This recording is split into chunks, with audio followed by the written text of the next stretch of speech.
and she's going to talk to us about the solution to what we do when we get rid of this. A lot of the time we do things like this and people say, yeah, that's all very well, but how are the lights going to stay on? And what's the alternative?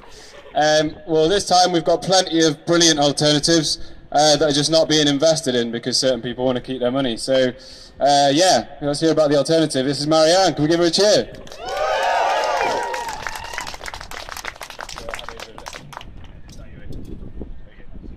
Hi, thank you.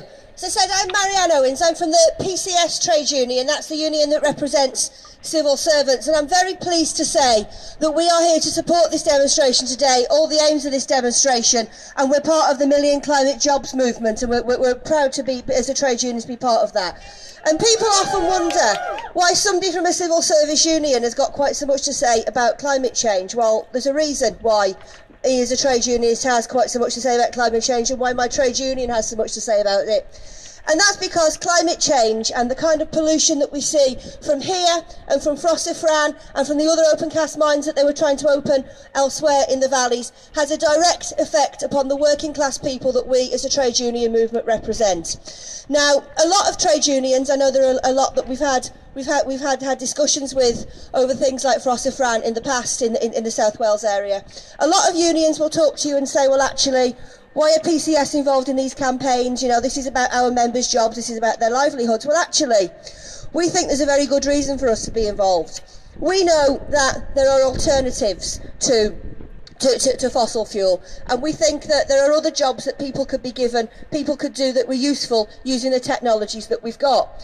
And we could probably employ even more people using alternative technologies. There is, as I just mentioned, the pamphlet called A Million Climate Jobs, which we signed up to as a trade union and we were involved in developing, where we say actually there are millions, there is 1 million green jobs that could be created that would help the economy, would actually help the environment as well.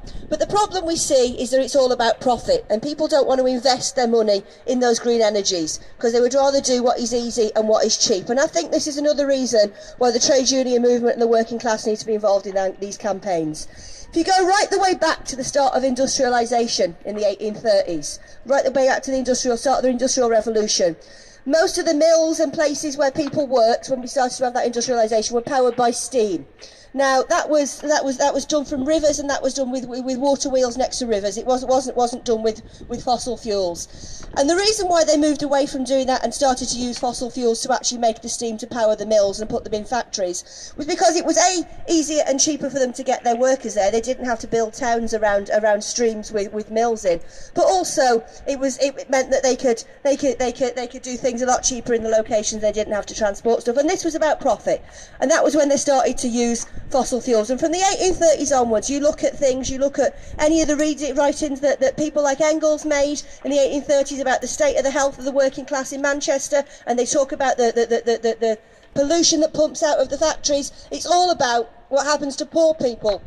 You know, what happens to the working class and how they're affected. And as the trade union movement being representatives of the working class, I think we have to say that enough is enough.